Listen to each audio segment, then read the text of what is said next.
जिन्ना ने बोला हम सब एक धर्म के हैं तो हम अलग राष्ट्र हैं, तुम दूसरे धर्म के हो तो तुम अलग राष्ट्र हो। वो बात चली नहीं, जर्मनी की दीवार गिर गई, पाकिस्तान की दीवार गिर गई। नेशन का आधार क्या होना चाहिए? मैं उसकी रक्षा करूंगा ना जो मूल्यवान है, कीमती है, उच्चतम है। तो सेना भी इसीलिए होती है कि उच्चतम की रक्षा की जाए। और उस अर्थ में आप भी सैनिक हैं, मैं भी सैनिक हूं, हम सब सैनिक हैं, क्योंकि जो ऊंचा है, सच्चा है, कीमती है, उसकी रक्षा करना हम सबका दायित्व है। आज आप चीन को देखिए, मानिए कि चीन का पूरी दुनिया में साम्राज्य हो जाए तो फिर पूरी दुनिया में क्या होगा? लोग कहते हैं भारत को हिंदू राष्ट्र बनाना है। क्या करोगे हिंदू राष्ट्र बना के? तुम्हें हिंदू राष्ट्र बनने की जरूरत क्या है? ब्रिटेन में वहां आज भी क्वीन बैठी हुई है। क्यों? क्योंकि परंपरा से रही है वही क्वीन। कुछ नहीं। ये भाव जानते हो क्या है? आप किसी छोटी मोटी चीज की रक्षा नहीं कर रहे हो। जो जीवन में उच्चतम हो सकता है, आप उसकी रक्षा कर रहे हो। भारत यदि हारता है, भारत यदि पीछे रहता है, तो ये भारत का नहीं, पूरे विश्व का नुकसान है।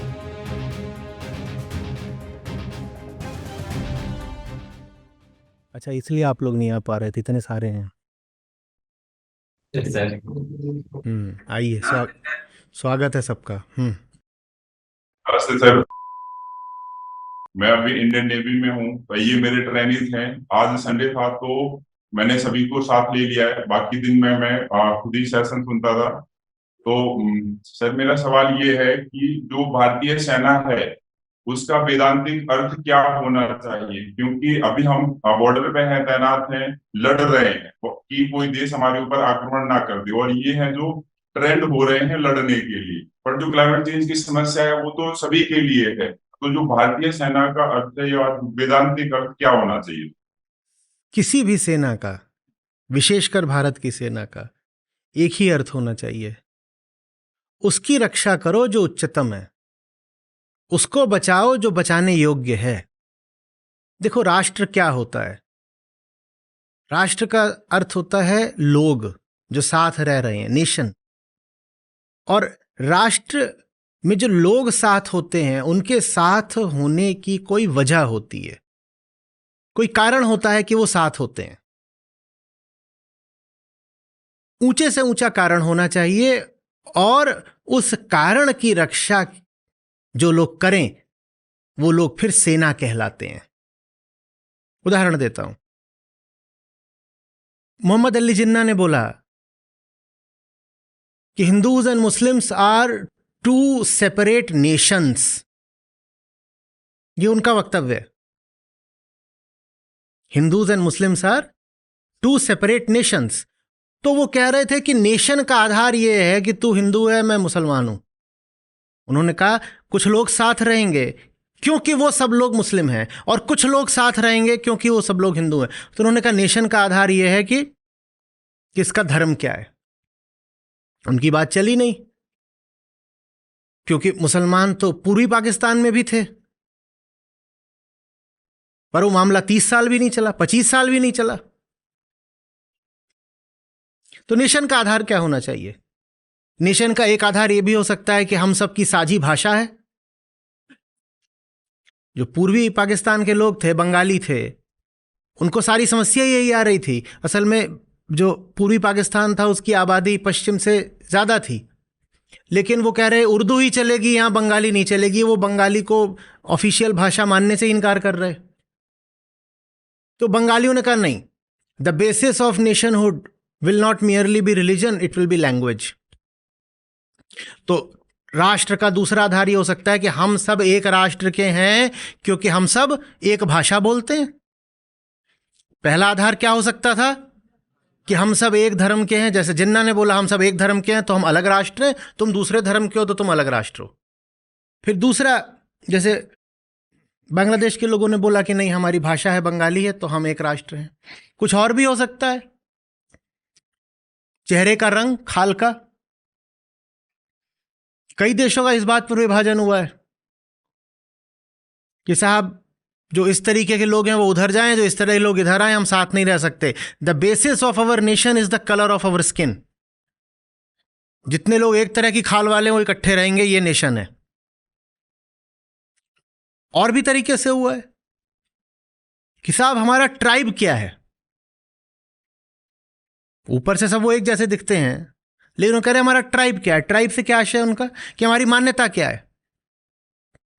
अलग अलग हमारी मान्यता। अब युगोस्लाविया होता था, उसका विभाजन हुआ, किस आधार पर हुआ था पता करो। जर्मनी को बांट रखा था दो हिस्सों में, दोनों में अलग अलग तरीके की विचारधाराएं चला रखी थी और आर्थिक व्यवस्थाएं चला रखी थी। वो बात चली नहीं, जर्मनी की दीवार गिर गई, पाकिस्तान की दीवार गिर गई।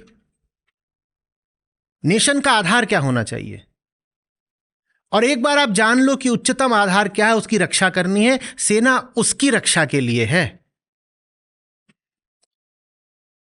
मुझे रक्षा करनी है, मैं हर चीज की रक्षा थोड़ी करने लग जाऊंगा। मैं उसकी रक्षा करूंगा ना जो मूल्यवान है, कीमती है, उच्चतम है। तो सेना भी इसीलिए होती है कि उच्चतम की रक्षा की जाए। और उस अर्थ में आप भी सैनिक हैं, मैं भी सैनिक हूं, हम सब सैनिक हैं, क्योंकि जो ऊंचा है, सच्चा है, कीमती है, उसकी रक्षा करना हम सबका दायित्व है। भारत इस अर्थ में थोड़ा सा विशेष राष्ट्र है। भारत का जो संविधान है उदात्त है, उदार है, ऊंचा है। एक कहां पर तो था, किसी कॉलेज में था, उन्होंने बुलाया था, वो वीडियो होगा भी, जहां मैंने कहा था कि अगर तुम गौर से देखोगे वहां जो हमारा प्रियम्बल है, मैंने उसको लेकर के, पूरा प्रियम्बल लेकर के पीछे स्लाइड चली थी, मैंने समझाया था कि देखो एक एक बात जो यहां कही गई है ये वास्तव में वेदांत है।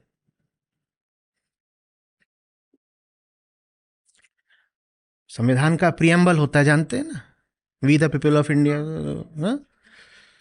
Give to ourselves this constitution this day.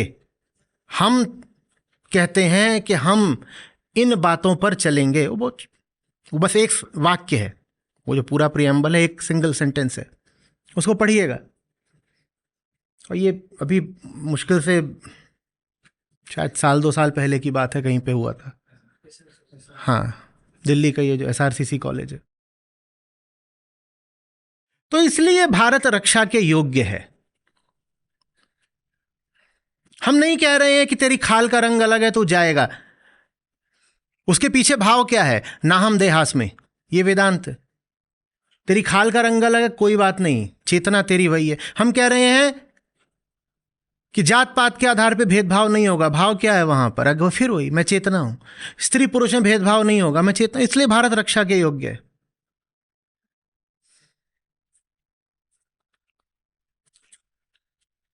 और भारत रक्षा के योग्य इसलिए क्योंकि अगर भारत सशक्त होगा तो हमारी उम्मीद यह है कि यही ऊंचे और उदार विचार पूरी दुनिया में फैल पाएंगे।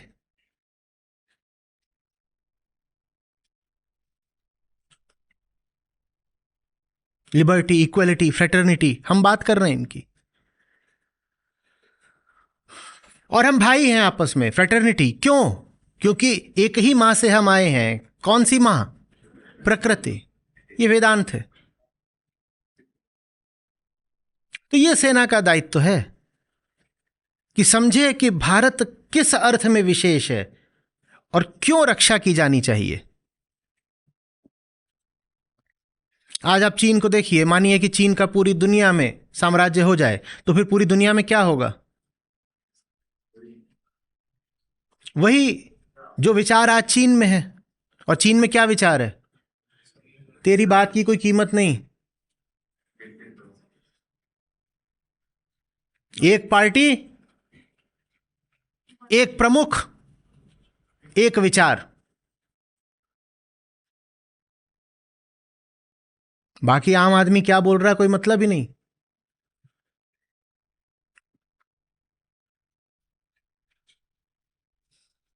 और उसके सामने भारत का संविधान देखिए।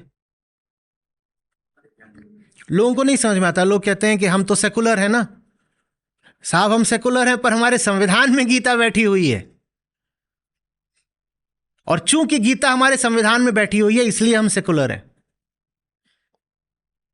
लोग कहते हैं भारत को हिंदू राष्ट्र बनाना है। क्या करोगे हिंदू राष्ट्र बना के? तुम्हारा संविधान ही वेदांत है, तुम्हें हिंदू राष्ट्र बनने की जरूरत क्या है? वो कहां से आ गया संविधान? कहां से आया समझो तो। उसमें लिखा नहीं है भले कि ये वाक्य इस उपनिषद से आ रहा है, पर वो अपने आप में उपनिषद ही है। बस रेफरेंस देना बाकी रह गया था, पर वो दे दिया जाए तो लोग भड़क जाएंगे, कहेंगे ये तो धार्मिक ग्रंथ हो गया। वो धार्मिक ग्रंथ ही है, नहीं तो बताओ बंधुत्व तो मनुष्य में हो कैसे सकता है, फ्रेटर्निटी कहां से आ जाएगी। जो बातें आपका संविधान कह रहा है ना, वो आम आदमी के बस की ही नहीं है।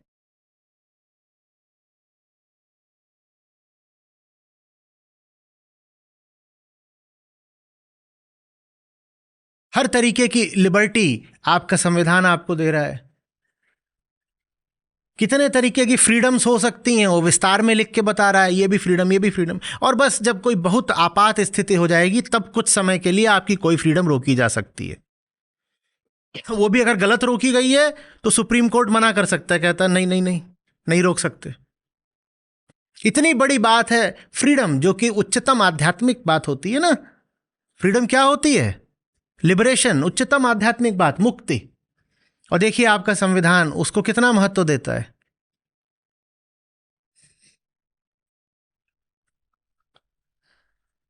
और आपका संविधान कहता है प्रकृति की रक्षा करो, और आपका संविधान कहता है कि वैज्ञानिक दृष्टिकोण होना चाहिए। ये सारे मूल्य कहां से आ रहे हैं? ये अध्यात्म से आ रहे हैं। भारत अगर आध्यात्मिक देश नहीं रहा होता तो भारत का संविधान भी वैसा नहीं हो पाता जैसा आज है। चूंकि हम आध्यात्मिक लोग थे इसलिए हम इतना उदार संविधान अपना पाए।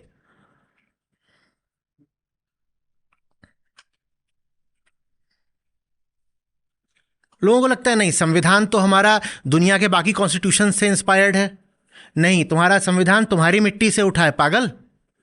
हम कहते हैं नहीं नहीं नहीं, पर वो तो जो आयरलैंड का था और जो यूएस का है, और लोग बिल्कुल तर्क के साथ बताते हैं, प्रमाण के साथ कहते हैं देखो भारत का संविधान इन इन जगहों से है, और कुछ बातें तो बिल्कुल यहाँ से ली हैं, ब्रिटेन से ली हैं, कुछ बातें यहाँ से ली हैं। वो बातें ली होंगी, भाव सारा विशुद्ध खालिस देसी है, हमारा है, हमारी मिट्टी का है।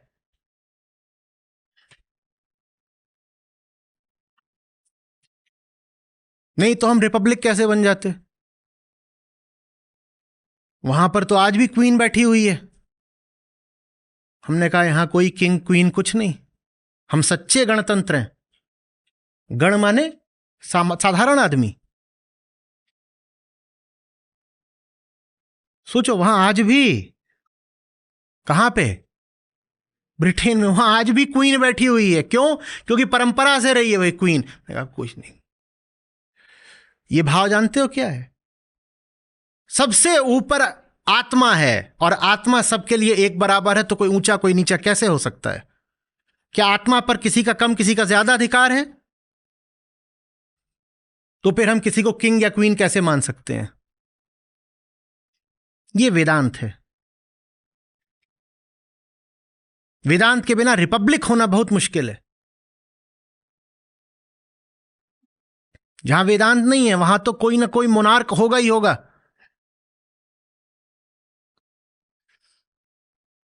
ये बात मेरी बहुत आसानी से नहीं पचेगी, लोगों को कहेंगे कि हर जगह वेदांत घुसेड़ देते हैं।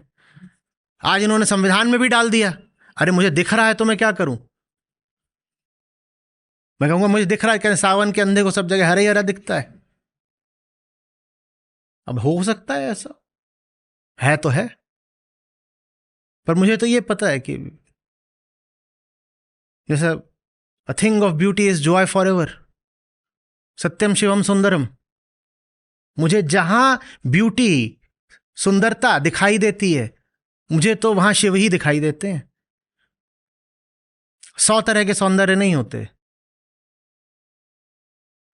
प्रकृति का सौंदर्य हो कि गीता का सौंदर्य हो कि संविधान का सौंदर्य हो, सौंदर्य एक ही होता है और एक ही जगह से आ सकता है, उसको आत्मा बोलते हैं। तो अगर संविधान हमारा सुंदर है तो वो भी आत्मा से ही आ रहा है, वो उसी जगह से आ रहा है। इसको वेदांत बोला जाता है।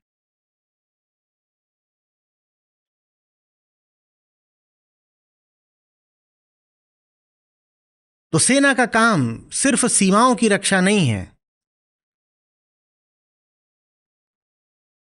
सेना का काम है राष्ट्र की रक्षा। और ये बात समझनी बहुत जरूरी है। भारत जब पॉलिटिकल स्टेट नहीं भी था, नेशन तब भी था, जब पॉलिटिकली इंडिया कुछ था ही नहीं, नेशन इंडिया तब भी था। जब भारत 100 राज्यों में बटा हुआ था तब भी नेशन एक ही था भारत। सेना का काम है नेशन की रक्षा करना।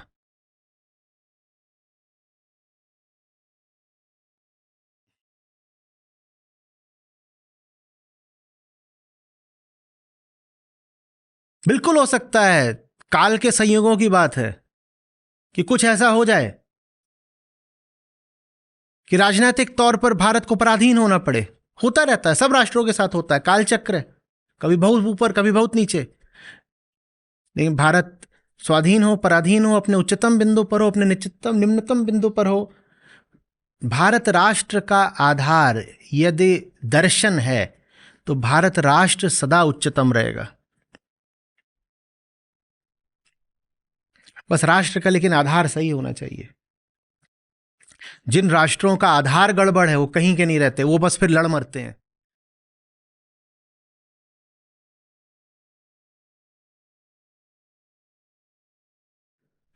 और राष्ट्रों के बड़े गड़बड़ गड़बड़ आधार होते हैं, बहुत।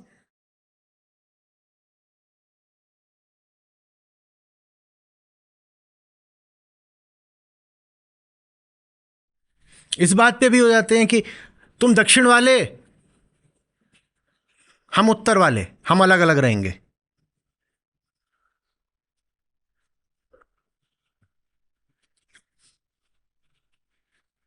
क्यों अलग अलग रहोगे? कोई वाजिब कारण बताओ। क्या वाजिब कारण है कि उत्तर कोरिया दक्षिण से अलग है? बताओ।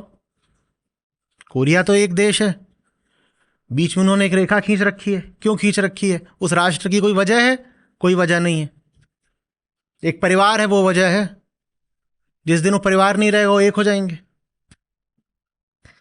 और दुनिया भर के जो बाकी देश हैं उनकी साजिशें वजह हैं। एक हिस्से को अमेरिका ने लपेट रखा है, एक को चीन ने। दोनों अपना अपना प्रभुत्व छोड़ने को तैयार नहीं है। नहीं तो कोई वजह है कि ये दो अलग अलग कंट्रीज हों? कोई वजह नहीं है। भारत ऐसा राष्ट्र नहीं है। भारत के पास एक बहुत वाजिब वजह है होने की। काश कि वो वजह पूरे विश्व को मिले।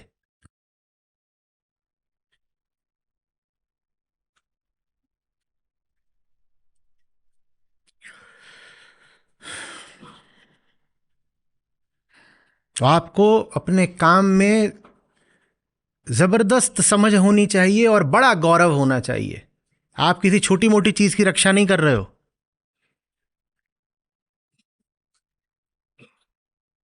जो जीवन में उच्चतम हो सकता है, आप उसकी रक्षा कर रहे हो।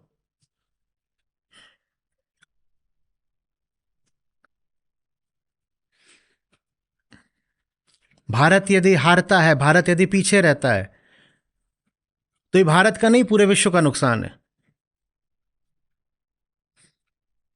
हमने कहा तो एशिया में कल चीन भारत पर चढ़ बैठे, ये सिर्फ भारत का नहीं नुकसान होगा, ये पूरी दुनिया के लिए खतरे की बात हो जाएगी।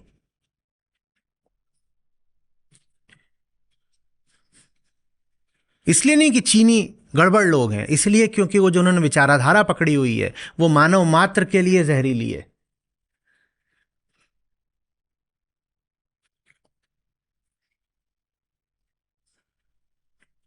नहीं तो चीनियों ने एक समय पर बुद्ध के संदेश का स्वागत कितनी विनम्रता से करा था। चीनी गड़बड़ लोग नहीं है, किसी तरह गड़बड़ लोग नहीं है। कोई भी आदमी गड़बड़ नहीं होता।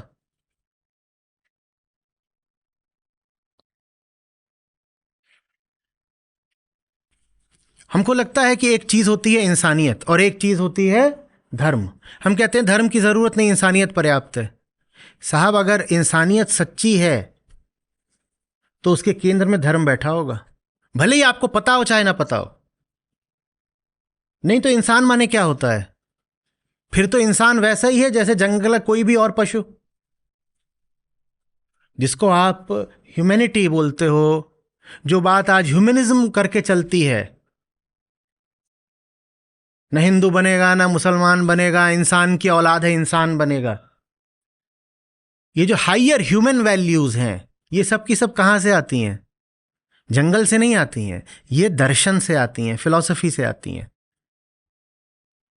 पर ये बात हम सोचते नहीं, हम बस कहते हैं इंसानियत के नाते। ये इंसानियत क्या चीज़ होती है बताइए ज़रा, और इस इंसानियत के क्या नियम होते हैं बताइएगा, खोल के बताइएगा विस्तार में, एक एक बात जो आप लिखें बिल्कुल साफ करके बताइएगा। पर हमारी आदत हो गई है हेजी बातें करने की, हेजी। ह्यूमन वैल्यूज क्या होती हैं? जितनी भी हायर ह्यूमन वैल्यूज हैं वो वास्तव में सब स्पिरिचुअल वैल्यूज हैं। फ्रीडम, लिबर्टी, उदाहरण के लिए हमारे संविधान का केंद्रीय तत्व है, और वो क्या है, कहां से आ रहा है? हमारा षड्दर्शन बोलता है मुक्ति, मुक्ति, लिबरेशन। क्योंकि हमारा दर्शन बोलता है लिबरेशन, इसीलिए हमारा संविधान बोलता है लिबर्टी, फ्रीडम। ये बात हमें समझ लाती है। हमें लगता है संविधान तो ह्यूमन वैल्यूज से आया है। नहीं साहब, संविधान के भी केंद्र में वेदांत है। वेदांत नहीं बोलना चाहते तो कह दो हाई फिलॉसफी, ऐसे बोल दो। अभी एक बड़ा तबका खड़ा हो गया है, वो कहते हैं religion is bullshit, humanity is sufficient. मैं कहता हूं माइट बी, प्लीज एलैबोरेट। ये ह्यूमैनिटी क्या होती है? वो आगे फिर बोल नहीं पाते। बिल्कुल एक वेग हेजी टर्म है ह्यूमैनिटी, इंसानियत, मानवता। क्या क्या मानवता क्या? बोलते नहीं, पर वो तो हमें दिल से, भीतर से पता होता है ना, अच्छे काम करना यही तो मानवता है, किसी का दिल ना दुखाना यही तो मानवता है। आप थोड़ा और वेग हो जाइए, अच्छे काम करना, दिल ना दुखाना। दिल क्या होता है? दिल माने क्या? रैंडम कॉन्सेप्ट्स में बात कर रहे हो। अच्छे काम करना, अच्छे काम की क्या परिभाषा है? और जैसे ही आप इन बातों में गहरे जाओगे, इसी को तो फिलॉसफी बोलते हैं ना, कि अच्छा माने क्या, एथिक्स क्या है, वो फिलॉसफी की एक ब्रांच है।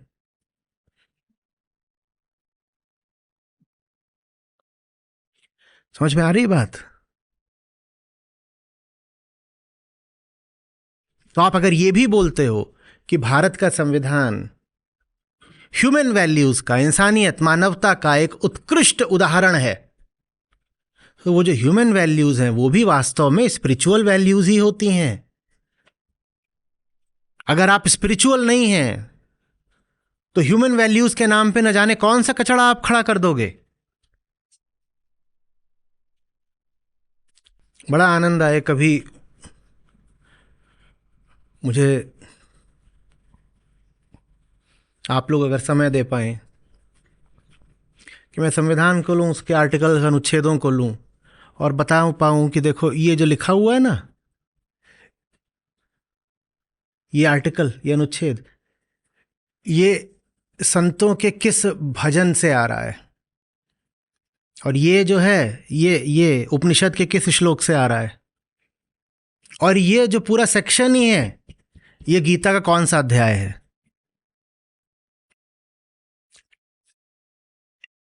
तो आप लोग अगर भी कभी मौका दे पाए तो मैं ये करके रखूंगा सामने।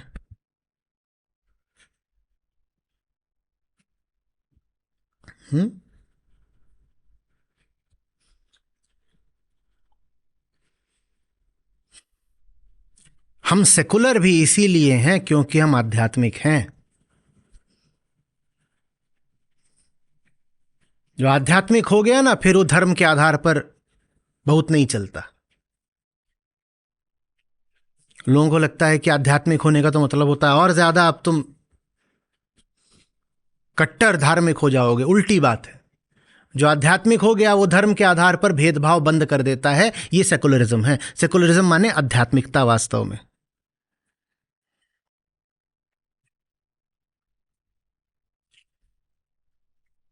जिसका धर्म अभी अधकचरा है, अधपका है, वो कट्टर हो जाता है, और जिसका धर्म पक जाता है, परिपक्व हो जाता है,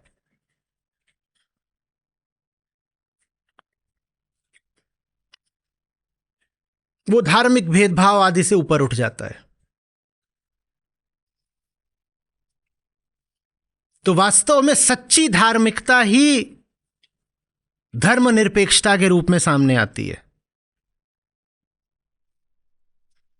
भारत चूंकि सच्चे अर्थों में धार्मिक रहा है इसलिए धर्मनिरपेक्ष है।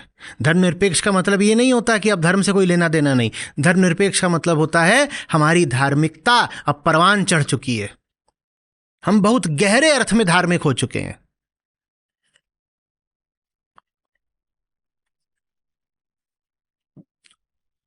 लोग कहेंगे हैं क्या बोल रहे हो आप, सेकुलर माने deeply religious? Yes sir, unless you are deeply deeply religious you can not be secular.